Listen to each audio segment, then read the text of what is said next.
Welcome back, listeners. Tonight we're diving deep into the shadows of a world fueled by screams, a place where childhood fears become a potent energy source. We're cracking open the door to Pixar's Monsters, Inc.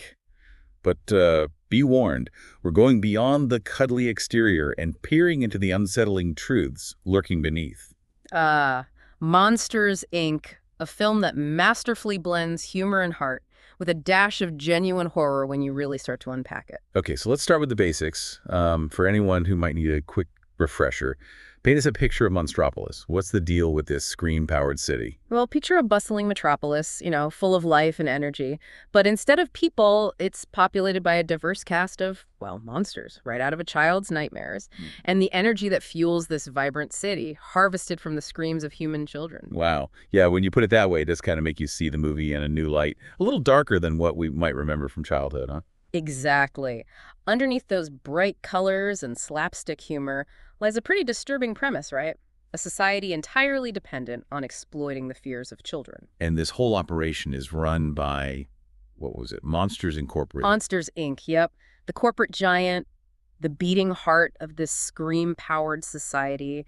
They employ these highly skilled scarers whose sole purpose is to venture into the human world and extract those precious screams. So these terrifying creatures, these monsters who make a living from scaring children, they're actually the ones terrified of kids. Oh, the irony is delicious, isn't it? They see human children as these toxic contaminants capable of destroying their entire world. And it's this very fear, this deep-seated paranoia that allows this monstrous system to thrive. Fascinating. And then into this world of fear and carefully constructed control, we're introduced to our main characters, the iconic duo, Sulley and Mike. Right, so we have James T. Sullivan. He's the top scarer at Monsters, Inc., this big, blue, furry behemoth. Intimidating at first glance, yeah, but underneath it all, there's a surprising gentleness to him. And then there's Mike Wazowski, his best friend, his partner in crime. Mike, a small, green, one-eyed monster, bursting with energy, ambitious, and always scheming for that next promotion. He's Sully's opposite in almost every way. A real odd couple. Yeah. But I guess opposites attract, as they say. Yeah. And their contrasting personalities. How does that impact their work as a team at Monsters, Inc.? Oh, their dynamic is one of the film's strengths. It's really quite fascinating. You have Sully who, while being the best at his job, you can sense this underlying unease with the whole system. He follows the rules, but there's a flicker of doubt, a hint of questioning within him. And then a wrench is thrown into their carefully ordered world. A tiny human wrench named Boo. Boo! The catalyst, the unexpected variable that throws Monstropolis into chaos. This innocent, curious little girl wanders through an active door, shattering that illusion of safety and control that the monsters cling to so desperately. Her arrival must cause quite a stir in Monstropolis. Oh yeah, absolute pandemonium. The monsters are terrified. They're convinced this tiny human will be their downfall. And you really get a sense of this visceral, primal fear that they have. It lays bare the fragility of their whole world. And it's Sulley, the monster everyone fears, who ends up feeling this urge to protect her, right? It's such a powerful reversal. The monster becomes the protector, and the child is the one they fear. The bond they form, this unlikely connection between Sulley and Boo, becomes a crack in the very foundation of Monstropolis and its fear-based society. That's really interesting. So we have this innocent child lost in a world built on preying on the fear of children. But as you mentioned earlier, this isn't just a heartwarming story of an unlikely friendship. There are some darker forces at play here, and I think it's time we shed some light on one of those forces. Yeah, that brings us to Randall Boggs, Sully's rival, and honestly a pretty terrifying character when you look closer. Right, Randall. What can you tell us about him? Okay, well, Randall is this chameleon-like monster, incredibly cunning, completely ruthless, and he's fueled by this insatiable ambition. He's willing to exploit anyone and anything to get ahead. So he's like the embodiment of corporate greed, right? Wow. Driven by that desire for power and recognition, no matter the cost. Exactly. And his methods, well, they go way beyond just scaring kids. He's developed a machine, the Scream Extractor. It's a device designed to forcibly extract screams from children. A terrifyingly efficient and frankly unethical way to get ahead in the scream harvesting business. That takes the whole concept to a whole new level of disturbing. It's not even about scaring kids anymore. It's about controlling them, violating their boundaries. I mean, that's some seriously dark stuff. Yeah, you're right. Randall's creation, it's a stark reminder that progress and even good intentions, or at least intentions that seem good on the surface, can be twisted into something truly monstrous. So we have Boo, this innocent child caught in the gears of this system built on fear, and then we have Randall, this power-hungry monster willing to do whatever it takes to climb to the top. Yeah. And at this point, the stage is set. It's a classic showdown between empathy and ambition, between the monsters we choose to be and the monsters that lurk within us all. And the thing is, as Sulley and Ike are going through all of this, trying to protect Boo, trying to figure out what to do, they stumble on something even more unsettling than Randall and his ambitions. Wait, what could be more unsettling than a machine that literally sucks the screams out of children? I mean, it doesn't get much darker than that, right? Well, it turns out that the very foundation of Monstropolis, the leadership they've always trusted, is complicit in this whole thing. Henry J. Waternoose, the CEO of Monsters, Inc., the guy who's always presented as this benevolent, fatherly figure, he's in cahoots with Randall. Hold on, Waternoose. But he's the one who instilled this fear of children in everyone in the first place. Why would he endorse something that risks, bringing that very contamination into their world? It just doesn't make sense. Well, fear is a powerful motivator, right? And Waternoose, he sees the energy supply dwindling. He sees the potential collapse of his society, his company, his legacy. So he's willing to take increasingly desperate measures to hold on to it all.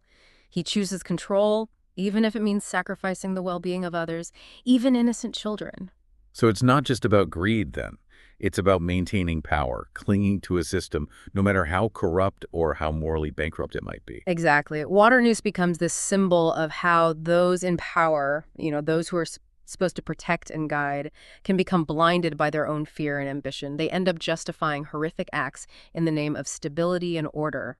He's like a cautionary tale, a reminder that even the most seemingly benevolent figures can harbor a darkness within. And Sulley, who's always followed the rules, who's always been the model employee, he finds himself challenging this authority, this system that he's been a part of his whole life. It's a turning point for him, Sulley's forced to confront his own complicity, to make a choice.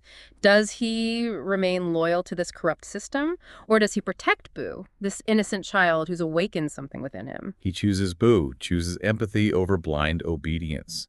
And that's a really powerful statement about the importance of following your conscience, of listening to that inner voice that tells you when something is wrong, even when everyone else is telling you to look the other way. Right. And as Sulley and Mike are racing against time, trying to expose Randall and Waternoose, their bond with Boo, it just keeps growing stronger. She becomes this, beacon of hope amidst all this darkness. And her laughter, her pure, unadulterated joy, it becomes a threat to the very fabric of Monstropolis. Why is laughter such a threat? It seems so harmless, so pure. Why would the monsters be afraid of that?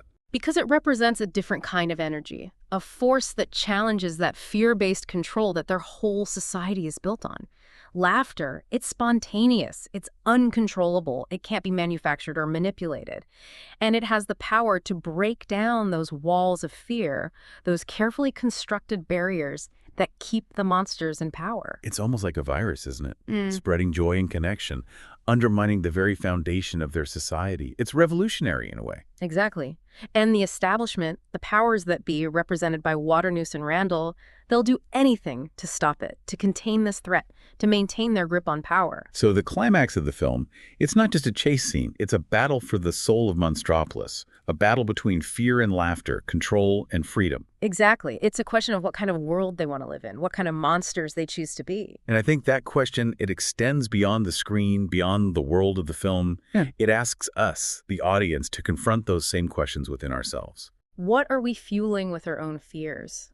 What systems of control are we complicit in? What monsters are we creating, both within ourselves and in the world around us? And in the end, it's laughter that brings Waternoose down. He's trying so hard to cover up his crimes, but his own words, his fear-mongering, it all backfires. Yeah. It's his undoing. The irony is amazing, right? The very thing he used to control others, that fear, it turns against him. And it just shows you how corrosive fear can be. And how truth has this incredible power to liberate, to set things right. Okay, so Waternoose is out of the picture. But what about Randall? Does he face any consequences for, for being a terrifying, power-hungry monster. Oh, absolutely. All that scheming, that ruthlessness, it all leads to him being exiled from Monstropolis.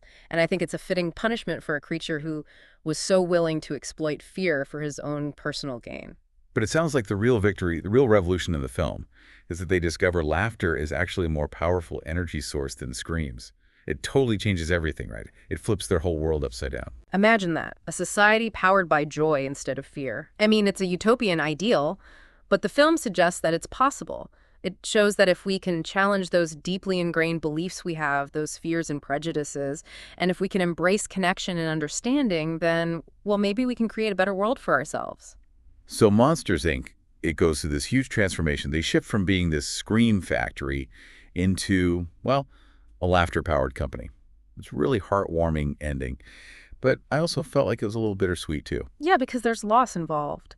Sulley, who's formed this incredibly strong bond with Boo, he has to say goodbye. They shred the door to her world, and it seems like that connection is severed forever. It's a reminder that change, even positive change, often comes with a sense of loss. But then there's that last scene, right, where Sulley is holding this piece of Boo's door that he managed to save. He's looking at it with this, longing and maybe a little bit of hope, too. It leaves you with a sense of possibility. That even though it seems like they'll never see each other again, maybe, just maybe, there's a way. It's a powerful message, especially in a world where we often feel disconnected from each other. So as we wrap up our deep dive into Monsters, Inc., what are some of the key takeaways? What can we, as viewers, what can we learn from this film? I think one of the biggest things is that the monsters we fear the most, they often reside within ourselves. Our own fears, our prejudices, our insecurities. And to overcome those monsters, we need to embrace things like laughter, connection, and have the courage to challenge those systems that try to control and oppress. Yeah, it's a call to action, I think. To look beyond the surface, to question the things we're told, and to seek out those moments of joy, those sparks of laughter that can light up even the darkest places. Because ultimately, it's not about conquering the monsters, but recognizing the humanity that exists within them and within ourselves. And on that note, I think it's time for us to close the door on our exploration of Monsters, Inc. I hope it's left you with a renewed appreciation for the power of laughter, the importance of empathy, and the courage to face those inner monsters, those fears, and maybe, just maybe, find a way to turn those screams into laughter. Thanks for listening. Rocking lobsters rise up tall, pincers flashing, hear that call. Sandy shores, their new domain. Crustacean rulers break the chain. Country lanes, oceans tide, from the currents can't hide. Pitch of fate, claws of doom. Underwater kings make room. Rock lobsters tell